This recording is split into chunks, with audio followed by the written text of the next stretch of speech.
companies and brands are craving to be seen. And so what they're doing is, oh, a lot of people are talking Oscars. I'll use the Oscars because that was the example in the post. And, oh, I'm going to do something and pound Oscars. And, I kind of say Oreo tried to do it as well, and it kind of, none of it for any of these companies really worked out that day. And my view is this: during the Super Bowl, Oreo did an amazing job being part of the community and actually kind of getting into that excitement of the issue. Whereas during the Oscars, it felt like, me too, see me, I'm right here. And I want to be the cool kid. And they were doing it, all these brands were doing it, and it was all very similar to each other, and they were following that Oreo example almost identically, but trying to make it all about the brand. Whereas I think it came across much more natural when they did it during the Super Bowl, and I think that was the challenge.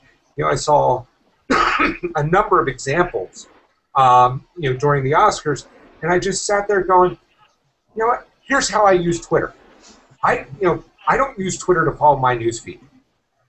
I use Twitter and follow searches on topics that are important to me. And that's how I use it. And if I was into the Oscars, and that night I was following the Oscars tag, I wasn't even watching it, but I was actually following it, tag to find out what was going on. And, as you're following it, you get these other messages, you're like, you're interfering with me getting the real information that I wanted. And it didn't feel good to me. It felt poor. And part of the reason was a lot of other brands were following suit. So if you're the one doing it, it's great. When 20 of you are doing it, it's annoying.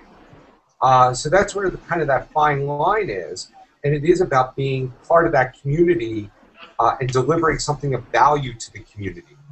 Social is always about community. It's about the interactions that are possible in that community.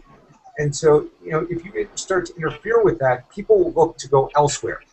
I look at Facebook, and I kind of go against the grain of people's views on Facebook. I think Facebook over the past year or so has hurt their user experience tremendously. I think when you go use the mobile, which is mainly what I use, it feels like ad after ad after ad, and I'm not seeing enough of what's important to me. Whether that be, the way they determine what you get or their quest for dollars, I'm never making that judgment. What I'll say is my personal user experience doesn't feel that good. It feels like it's advertising as opposed to me connecting to family and friends, which is my reason for being there. And so I think these things together really cause people to go, well, here's what I desire, and how can I get what I desire? If I can't get that via Twitter, then fine, I'm going to go somewhere else. And you have to remember, Twitter, in my view, was, Facebook was the place where you hang out with people you already know, your friends, your family. Twitter was the place where you meet new people and you search out these conversations. If it starts to feel like you can't get the right thing in those conversations or search it out, you're either going to back away totally or find a place where you can get what you want. And that's where what I was trying to express the challenge, because when I've been hearing people advise people, oh, you need to use hashtag whatever the conversation is, and advising brands of this, I don't think that's going to be a great idea. In fact, I think some brands are going to see a backlash if they do it too much, not recognizing the community aspects. And that's my fear. And my bigger fear is people will go, I need to find some other place to go.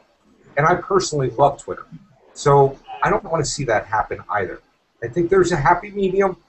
But I think we're in a danger zone at this point.